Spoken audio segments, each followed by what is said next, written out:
Estamos aqui para dar voz ao povo, em defesa dos cidadãos, pela dignidade humana. Todos temos deveres, mas também todos temos direitos. Será que existe justiça? Isto é o povo a falar. Literacia, uma palavra que existe, não vou dizer desde sempre, mas que existe já há muito tempo nos dicionários da língua de Camões, saltou para a linha da frente dos assuntos do dia-a-dia, porque recentemente um determinado partido político iniciou a tentativa de colocar a disciplina de literacia financeira nos currículos escolares. Resultado, bem, pela votação, parece que todos em Portugal percebemos alguma coisa de dinheiro. Boa noite, o meu nome é João Nuno Pinto, isto é o Povo a Falar, estou consigo de segunda a sexta-feira, neste mesmo horário, emissão em simultâneo Curiacos TV e Rádio Vida 97.1. Mas olha, se calhar é muito mais importante do que aquilo que nós pensamos, uma vez que a literacia é realmente termos conhecimento de determinadas coisas e termos o conhecimento que nos faz capaz da ação necessária e consentânea para obter os resultados dentro das áreas em que estamos a agir. Vamos pensar se isso é possível numa cultura como a portuguesa. Olhemos para o nosso país, cheios de médicos das suas próprias maleitas. Nós sabemos as receitas e nós próprios nos automedicamentamos. Que tal olhar para um país onde todos somos treinadores de bancada e dizer que a literacia financeira ou qualquer outra vai mudar alguma coisa? Bom, talvez seja esperar demais aqui do burgo. Digo eu que não percebo nada disto.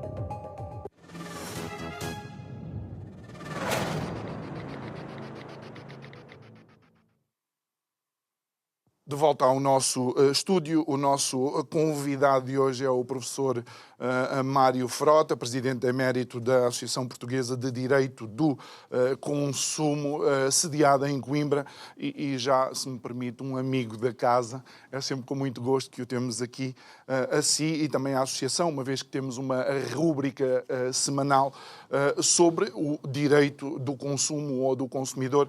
E, professor, indo aqui a esta nota introdutória, também é um desafio as pessoas na cultura portuguesa entenderem a necessidade de ter alguma literacia e deixarmos de ser médicos que passam as próprias receitas e todos mais ou menos treinadores de bancada.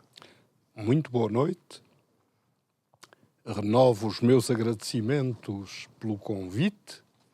Com efeito, mal seria que nos não sentíssemos da casa e, na verdade, falar dos problemas da educação para a sociedade contemporânea, que, noutra formulação, se pode traduzir, ainda que de forma restrita, por educação para o consumo ou para a sociedade de consumo, quando hoje já nos projetamos na sociedade digital, é realmente, ou seria algo de redundante, se o rei não fosse nu.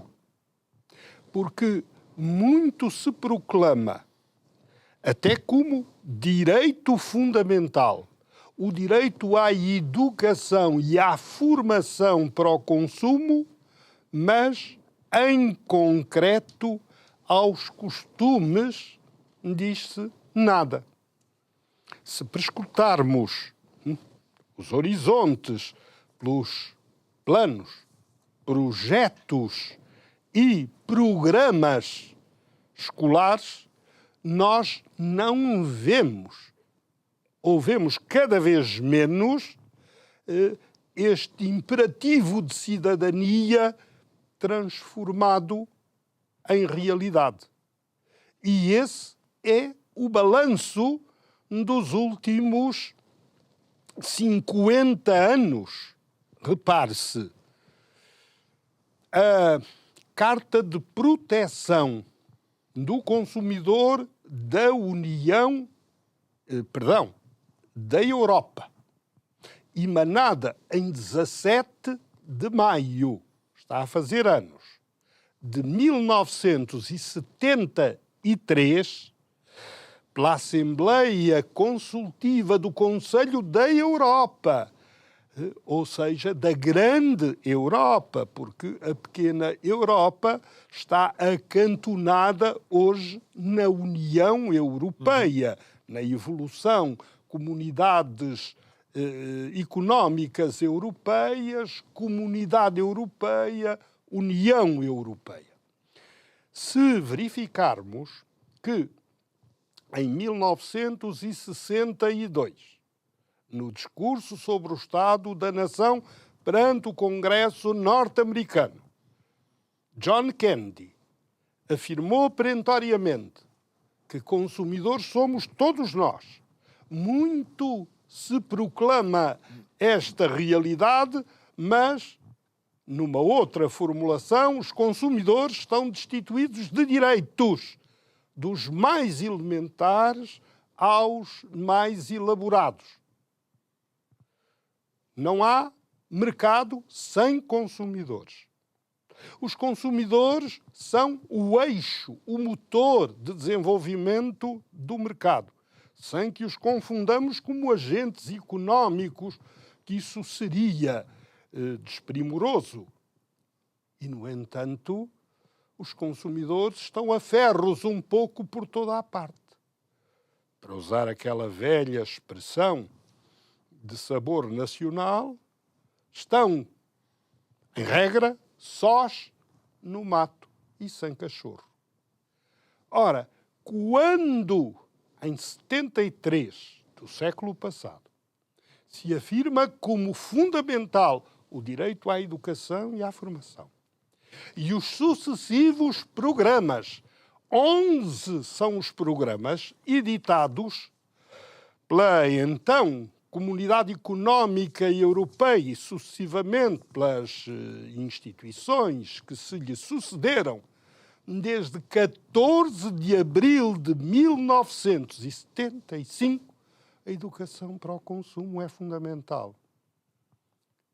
E a retrospectiva que fazemos é que, e a União Europeia, em termos atuais, sempre teve consciência de que, sempre que os programas fossem entregues aos Estados-membros, aos seus governos, claudicavam, porque mais se fazia no plano europeu, em sentido estrito, do que em cada um dos espaços nacionais. E isto é confrangedor. Professor, só para irmos a maio de 73, para que as pessoas tenham uma noção daqueles que eram, digamos, os pontos, e alguns deles extremamente atuais, como, por exemplo, o direito do consumidor à informação, o direito de indenização por prejuízo, mas também o direito do consumidor à educação. Ou seja, em maio de 73, já a Carta Europeia de Proteção do Consumidor falava do direito do consumidor à educação. E o facto é que, com a transposição desse conjunto de direitos para os programas, desde logo para o programa preliminar da então Comunidade Económica Europeia, ficámos cientes de que essa seria a preocupação dominante. Quando o novo impulso editado já após o segundo programa... De abril de 81, não é? Exatamente. De maio, com maior propriedade, Sim. de 19 de maio de 1981. É verdade. Quando, em 23 de julho de 1985, se afirma que a educação é fundamental e que há de constar dos currícula do ensino obrigatório, reconhecendo-se que, afinal, pouco ou nada se fizera de 1975 a 1985, nós ficamos cientes de que essa instante necessidade deveria ter constituído preocupação dos sucessivos governos nacionais. Quando, em 1996, em 31 de julho, vem a lume a segunda lei quadro de proteção do consumidor, nós interrogamo-nos. Mas o que se fez de 81 até então? Rigorosamente nada. Houve uns arremedos de formação inconsequentes e nós não conseguimos, na realidade, mesmo em face do artigo 8º da lei primitiva, ao artigo 6º da lei atual, que apontava e aponta para um plano nacional de formação de formadores, para a inserção nos currículos escolares de matérias atinentes ao consumo e ao desenvolvimento do mercado. Mais à necessidade instante da formação de adultos. E quando verificamos que este dispositivo da lei, o artigo 6º da lei quadro atual, que remonta a 1996, é um zero absoluto, para além de um referencial de fachada que o governo, com pompa e circunstância, lançou em Coimbra, e por causa, sem nos convidar sequer, porque temos vindo a ser nós verdadeiramente os cruzados de todo este movimento sem consequências, que não tem tradução prática nenhuma no dia-a-dia das escolas. Nós perguntamos-nos, então, por que razão é que este dispositivo continua a ser autêntica letra morta? Os governos não têm o menor interesse numa política de promoção dos interesses, passa a aparente redundância, e de proteção dos consumidores. Estamos a ver, de modo para além de um Carlos Pimenta, para além de um Macário Correia, que no âmbito da Secretaria de Estado do Ambiente acumulavam a pasta do consumo, por assim dizer, pouco ou nada se traduziu, pouco ou nada se traduz no preciso momento. A denegação das políticas de consumidores dos sucessivos governos, de que o governo anterior é fortemente responsável, está aí a traduzir-se nas inutilidades com que nos confrontamos. Sendo que dia 17 de maio, então, esta Carta Europeia de Proteção do Consumidor do Conselho da Europa vai fazer 51 anos, ou seja, inclusive é um ano mais velha do que esta democracia de Abril. O professor, de alguma forma, já nos fez, digamos, um resumo também do estado da nação nesta área. O que é que importaria fazer? De forma muito simples e, em primeiro lugar, redefinir todos os programas escolares.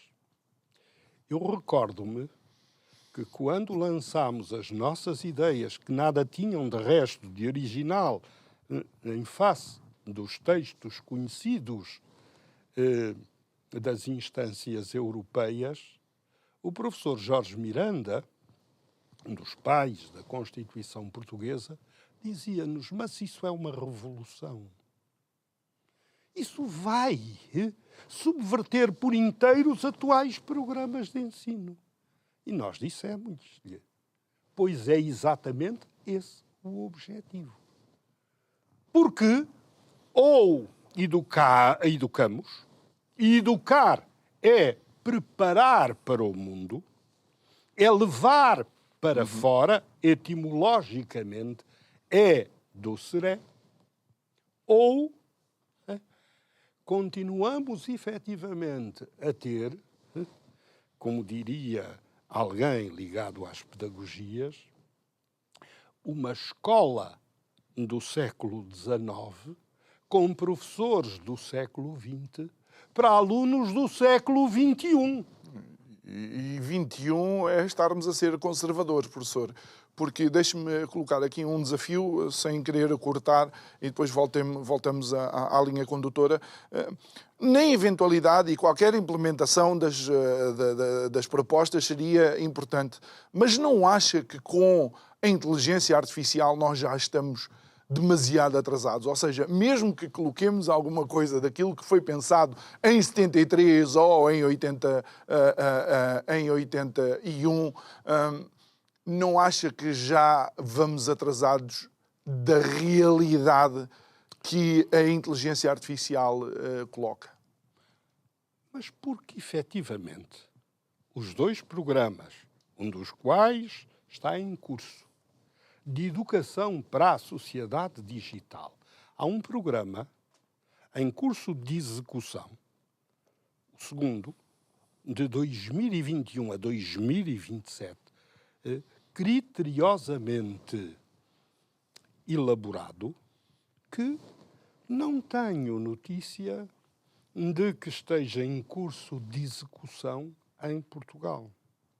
E, portanto, educar para a sociedade contemporânea é também educar para a sociedade digital, ainda que, neste particular, com um programa cujos conteúdos visam exatamente não perdermos efetivamente o comboio. E, portanto, nada de novo. Como diriam os romanos, nil novi. Nada de novo. Todo este conjunto de previsões que deveria assentar numa concretização prática e imediata, tardam porque há uma assimetria imensa entre o que se projeta e o que se concreta. Como dizem os ingleses, da law in books à law in action, dista um abismo. Da lei nos textos à lei em ação, há efetivamente um fosso enorme. Mas porquê? Porque as políticas não são precursoras da evolução. Mas isso pode nos levar a pensar que existem aqui, ou eventualmente existe uma força que deverá ter alguma alavancagem junto do legislador que não permite que isso seja colocado em ação. Eu responderia de modo indireto. Sabe que entidade é que estava na gênese dos programas, mesmo em Portugal, da educação para o álcool? Uma cervejeira. Que entidade é que estava ou está na gênese da educação para o consumo em sentido estrito? Uma grande insígnia da distribuição alimentar. Quando as plataformas de comércio invadem as escolas com intuitos de fidelização dos jovens às suas marcas, aos seus distintivos, porque os jovens influenciam decisivamente as famílias, a subversão está instalada. Quando o Ministério da Educação em Portugal apoiava e aplaudia um programa de uma das grandes empresas de distribuição alimentar, compra, peso e medida, num comprometimento abominável, uma grande insígnia da distribuição alimentar, com cunho manifestamente português. Está tudo dito. O Ministério da Educação não tem nem pensamento próprio, isto em termos sucessivos e retrospectivos, não sei o que poderá haver agora de intuito ou de propósito, mas isto reflete bem o estado da questão. Não encontrar aí conflitos de interesses realmente, não sei, talvez seja ingenuidade, digo eu. Professor, estaríamos a falar de mais uma disciplina? É isso? É uma das questões que se coloca. De maneira nenhuma. E o que é que, quando o João Nuno Pinto, ao referir-se à literacia financeira, dizia de forma percussiente que houve a proposta para que a educação financeira constituísse realmente uma disciplina, uma matéria dos currículos escolares. Quando, em face da sinistralidade rodoviária, se entende autonomamente que deve haver uma disciplina mais sobre segurança rodoviária, ou, similarmente, de educação para a saúde, porque a encefalopatia espongiforme bovina, a doença das vacas loucas, deixou perturbados os espíritos e lançou para a morgue corpos de inocentes, nós estamos a subverter todo o sistema. Porque esta educação para o consumo, ou educação para a sociedade do consumo, ou, como nós preferimos, educação para a sociedade contemporânea, com toda a sorte de modelações da educação para a segurança. Perdão, primacialmente educação para a saúde, com educação para a qualidade, com a educação para a segurança, com a educação para os média, com a educação para a comunicação comercial, designadamente para as estratégias mercadológicas e para a publicidade. A educação para o ambiente, por exemplo, também. Para a sustentabilidade. Eu prefiro falar em sustentabilidade porque há quem entenda que a educação ambiental constitui algo de autónomo. Okay. Mas nada que se não prenda com o consumo generalizado de bens que constituem promiscuidade, mas há quem diga, que empestam o ambiente. Desculpe lá, mas eu vou-lhe lançar este desafio. Há quem diga que isso já está incluído a modo, a traços largos, na disciplina de cidadania. Ora bem, essa disciplina não tem razão de ser como disciplina autónoma, na nossa modesta opinião. Porque isto entronca com a pergunta inicial, a que ainda não respondi, se devíamos ter uma disciplina mais. Não. O que devíamos ter é, no conteúdo de cada uma das disciplinas, salvo o melhor juízo, toda a plétora de matérias, desde a saúde, passando pela segurança alimentar, até aos aspectos inerentes aos da sociedade digital, em todo o rol de cadeiras, mas para isso, primeiro, a alteração curricular, a alteração dos programas escolares. Segundo, formação de formadores. Terceiro, a criação de escolas piloto quanto a nós, em cada uma das regiões, até pelas suas especificidades, a região norte, a região centro, a região de Lisboa e Val do Tejo, a região do Alentejo, a região do Algarve, bastaria uma escola piloto com uma concertação permanente entre pares, entre formadores e entre coordenadores, para que se pudesse ver da eficácia da aprendizagem de todas estas noções. Professor, e porque falou na palavra concertação, inclusive esta disciplina de educação para a sociedade contemporânea, vocês propõem que exista uma área que é a educação para a concertação, por causa da sociedade de conflito que se vive atualmente. Da sociedade conflitiva, havia uma professora de Direito, uma catedrática de Direito, que há tempos nos surpreendeu dizendo que devia haver uma disciplina ou devia haver educação para o direito.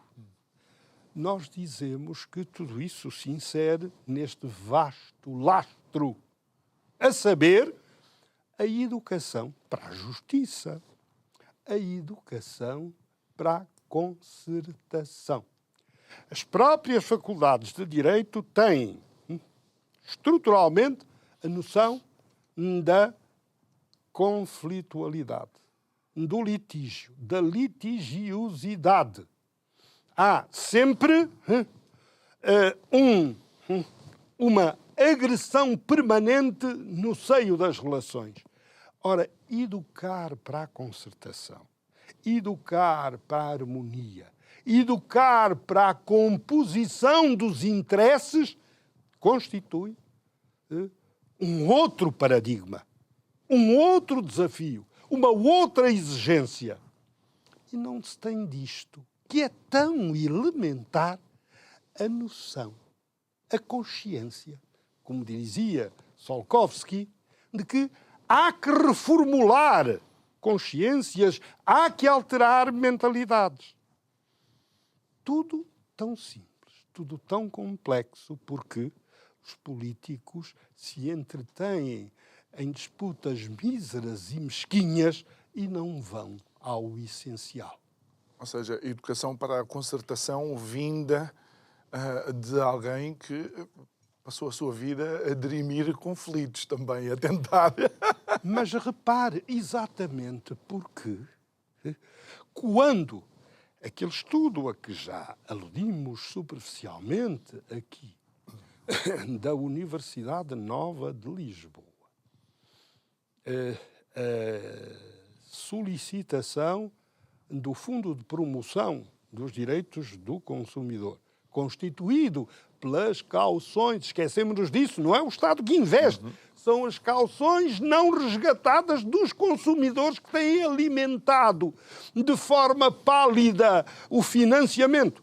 E algumas vezes de forma menos pálida, porque são investimentos fora de contexto, como no caso, ou como na outorga de milhões à Fundação Cupertino de Miranda para lançar programas de educação financeira, autónomos, desgarrados, sem sequência, nós perguntamos-nos, mas então as conclusões de que cerca de 70% dos consumidores dominam por inteiro nos seus saberes o conteúdo dos seus próprios direitos como consumidores e que 90%, 89,5% dos empresários, dos comerciantes, dos profissionais liberais dominam de todo o arrazoado de leis em que muitos nem sequer conhecem a extensão, não têm a percepção do mare magnum, do mar revolto que tudo isto é. Quando nos dizem isto, estão efetivamente a cunhar-nos como uma sociedade de trouxas que acredita nestes valores conseguidos não se sabe bem como. Porque nós continuamos, enquanto consumidores, para além da noção epidérmica que temos dos direitos, a não ter noção do quantum, da extensão, da profundidade do ordenamento e daquilo que é exigível instante a instante. E, portanto, nós precisamos não só de educação nesses termos, mas também de informação. Aliás, não será por acaso que em todo o instrumental do programa preliminar ao segundo programa, ao novo impulso de 85, aos programas trienais que começam com o Tratado de Maastricht em 1990, 90, 92, 93, 95, 96, 98, 99, 2001, para além do programa que se segue efetivamente ao Tratado de Nice 2002, 2006 e depois a 2 programas septenais com uma duração de 7 anos, 2007, 2013, 2014, 2020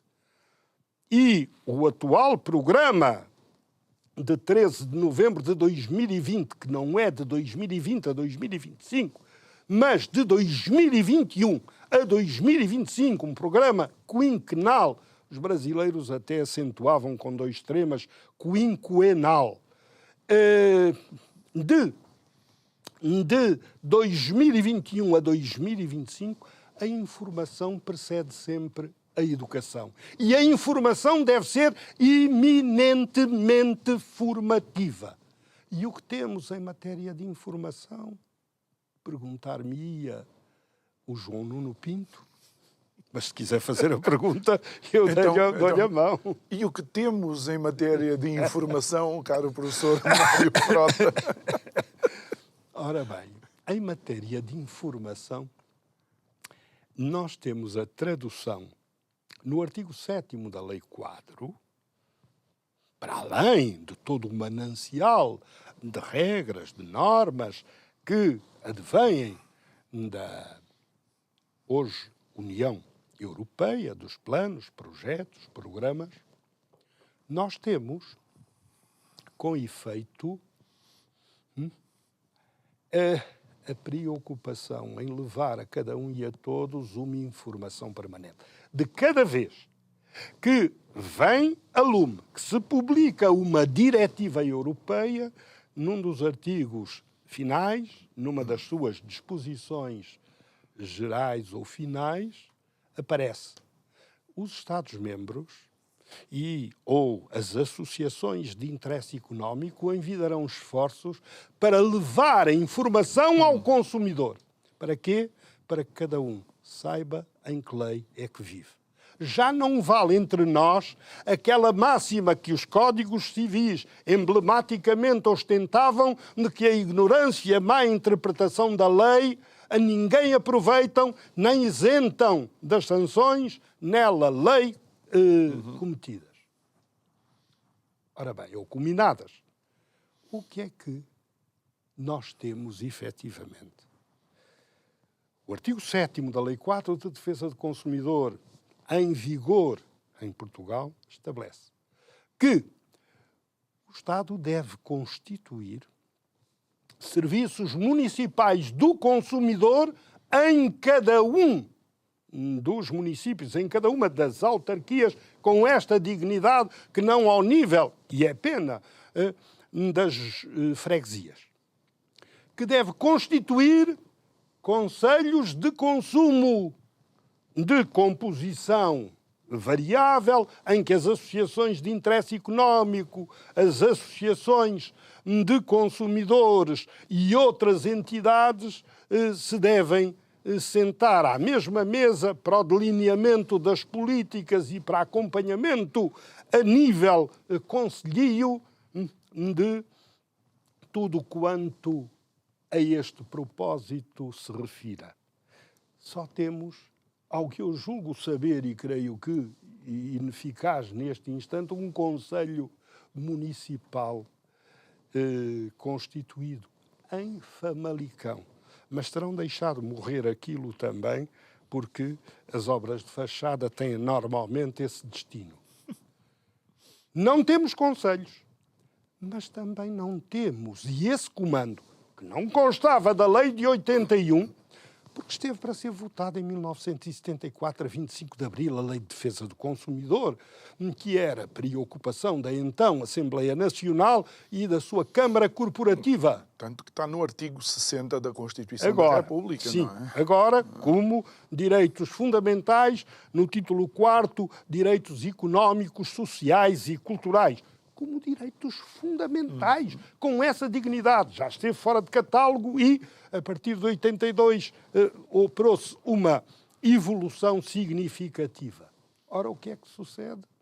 Sucede simplesmente que foram as chaimites que derrubaram a primeira lei.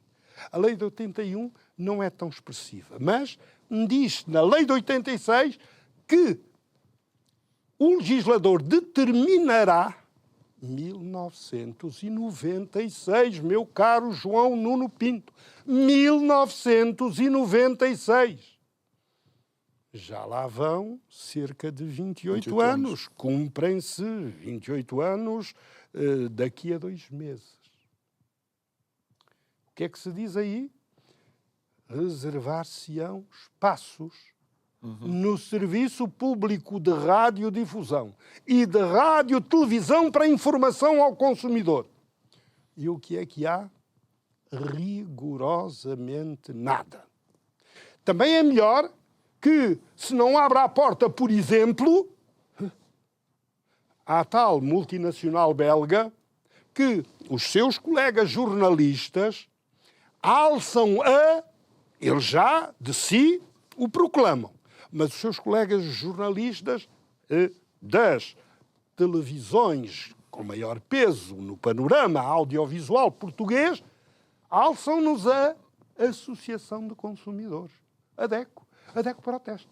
Uma empresa sucursal de uma multinacional belga, a Euroconsumers S.A., que hoje funciona como um conglomerado de unipessoais, de sociedades por cotas, que ocupam um mercado em múltiplos domínios. Se eles acederem à televisão pública dentro da letargia, do amorfismo, que são efetivamente notas dominantes na nossa sociedade e das autoridades do Ministério Público, que não lhes move uma ação, até por usurpação de funções. Eles fazem-se passar como uma associação de consumidores. Parece um braço do legislador ou da administração. Não, as pessoas até confundem. Vamos ver se agora a Direção-Geral do Consumidor, sob a égide de Pedro Portugal Gaspar, que conhece o mercado como poucos, foi inspetor-geral da ASAI e que é o atual diretor-geral do Consumidor, um organismo dependente do Ministério da Economia, que é o Ministério da Tutela, quando devia estar dependente do Ministério da Justiça, como acontece no seio da Europa, como acontece nas nações mais civilizadas. Vamos ver se ele consegue efetivamente destronar a ideia de que a tal DECO Proteste Limitada, que não aparece com limitada para não confundir, não é uma instituição do Estado, não é um braço do Estado, embora seja efetivamente uma empresa apoiada, desde logo, pelo Partido Socialista, de que era expressão nítida, como braço, como antena apoiada a todos os níveis. No outro dia achei piada porque apareceu o anúncio de que uma dada sociedade de advogados em Lisboa tinha faturado 47 milhões de euros num ano. Este conglomerado de empresas debaixo do guarda-chuva da DECO Proteste Limitada fatura 47, 49, 50 milhões ano. Uma empresa que é algo contra o lucro? Não. O lucro, desde que lícito, legítimo, é bem-vindo, porque gera empregos, investimento e o mais. Agora, nada a favor das fraudes, dos artifícios, das sugestões e dos embustes, quando se faz passar com o tapete vermelho estendido por toda a comunicação social, uma empresa multinacional, a sua sucursal, como Associação de Consumidores, defensora dos consumidores, quando tudo vai em sentido contrário. E agora andam com uma campanha para exercer inclusivamente a mediação de conflitos, ou seja, a procuradoria ilícita, o que constitui também um crime, e para aí a Ordem dos Advogados deve ser chamada, quando na realidade eles querem, através de contributos das empresas, que se afixe em cada uma das portas, nós temos o apoio de, e que podemos resolver os conflitos, etc. Através de anuidades consideráveis, que, consoante a superfície dos estabelecimentos, assim se define de modo escalonado. Uma vergonha quando fazem exatamente constar que são a mais expressiva e a mais antiga Associação de Consumidores em Portugal. Professor, ainda antes de o retirar das funções, entre aspas, aqui no programa de Presidente Emérito da APDC, queria fazer uma outra pergunta que não tem a ver com isto. Seria então importante que esta proposta e esta ideia de colocar a educação para a sociedade contemporânea, de facto, colocar estes temas como tópicos já nas diferentes disciplinas que existem? Absolutamente. Mas o Ministério da Educação, e fazemos aqui um apelo ao Ministro da Educação, cumpram a lei. Há um retardamento de 50 anos, como o João Nuno acabou de referir. Cumpram a lei. Deem às pessoas aquilo que importa para que cada um seja cidadão de parte inteira. Aliás, dizíamos no outro dia, eu fui fazer uma conferência a Pombal, já aqui creio que nos referimos a isso, dizia-me um professor. Agora, até aquelas alusões na tal educação para a cidadania, breves sobre a sociedade de consumo, tudo isso foi retirado agora dos programas. E andamos a fingir que educamos para a cidadania quando não educamos para coisa nenhuma. Sejamos autênticos, sejamos genuínos. Isso não é preciso legislar, já está na lei, é preciso começar a implementar. Fica aqui este apelo do professor Mário Frota, Presidente Emérito da Associação Portuguesa de Direito do Consumo, e eu agora quero falar com o Mário Frota, aquele que costuma vir no carro comigo e ir comigo, lembrar a nossa Luanda, a nossa Angola de outros tempos. Professor, como é que sentiu aquelas declarações de Marcelo Rebelo de Sousa a falar sobre reparações históricas e 30 por uma linha? Isto é uma autêntica surpresa que eu tinha para lhe perguntar no programa de hoje. E é uma surpresa. E eu perguntar-lhe-ei, e acha que nos devemos preocupar por forma a oferecer uma resposta a estas questões?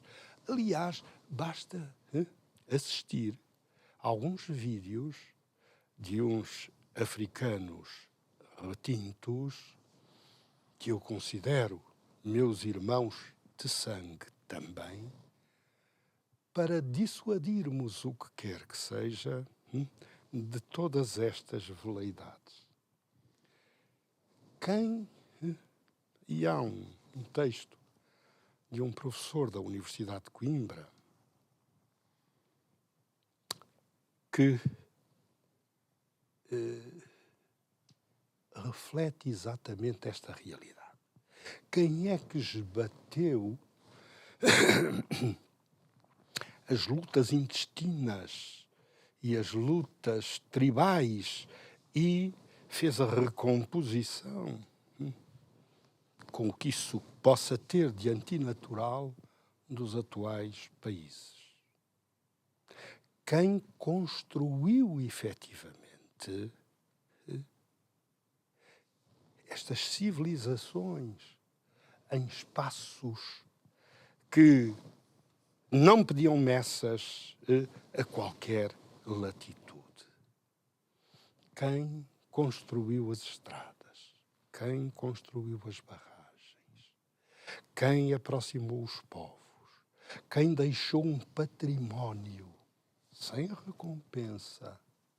Porque enquanto os sul-africanos permaneceram mercê da visão de homens com estratégias de ponta, o abandono colonial, que o general Ramalhianes qualificou recentemente como de uma trágica descolonização, que ao jeito exatamente dos políticos de então se qualificava como de exemplar descolonização, esse abandono traduziu-se, efetivamente, como dizia um autor de nomeada príncipe da literatura portuguesa, António José Saraiva, na página mais negra da história de Portugal.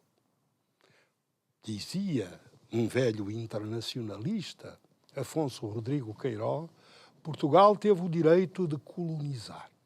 Portugal tinha o estrito dever de descolonizar e não descolonizou. Portugal lançou para as 7 partidas do mundo gente desenraizada. Nós, no que nos toca, e eu nem queria trazer a público isso, somos já a 4ª de 5 gerações e outras tantas gente de miscigenações várias. Gente que perdeu o seu chão. Diria de modo irreparável. E eu gostaria, antes de fechar os olhos, porque a idade avança, de deixar efetivamente um testemunho às novas gerações, porque não me venham falar dos massacres disto ou dos massacres daquilo, que são reprováveis a todos os títulos. Falemos efetivamente do que de vantajoso e de menos favorável se fez. Falemos efetivamente desse inventário de um povo que soube efetivamente construir mundos e soube miscigenar-se, soube cruzar-se, soube efetivamente fazer aquilo que muitos dizem e dizia Gilberto Freire: Deus fez o branco e o preto, o Portugal fez o mestiço. Professor, acha que e estamos praticamente no último minuto, acha que esta nova geração, que é uma geração que entra muito neste tipo de clichês e nestas frases quase de palavras de luta, tem a consciência do quão integrado, por exemplo, Angola era a nível dos diferentes povos lá representados? Creio que não, porque muitas das manifestações que ocorrem aqui em Portugal, hoje em dia, neste particular, encher-nos-iam a cara de vergonha se estivéssemos em Angola. Encher-nos-iam a cara de vergonha. Eu sempre fui um ingênuo. Eu andei na escola desde tenra idade com gente de todas as etnias, de todas as cores, sem distinção. A distinção estava no status económicos e pelo facto de se ter a cor da pele mais esbranquiçada, nem isso evitava que, em termos de segregação económica, a coisa se não pudesse verificar, porque isso eram outras contas, como dizia alguém. Mas, professor, a verdade é que a história às vezes conta-se da pior forma. A história é contada sobretudo pelos vencedores. Pois. E esta perspectiva do mundo que os portugueses criaram não se pode perder. Perde-se por vezes. Professor Mário Frota, muito obrigado por ter estado aqui connosco. Tudo isto. Que o tempo não nos permite mais. Obrigado uma vez mais também a si que nos acompanhou em mais um Isto é o Povo a Falar. Amanhã estamos de volta para mais um programa, quando consigo. Obrigado, boa noite.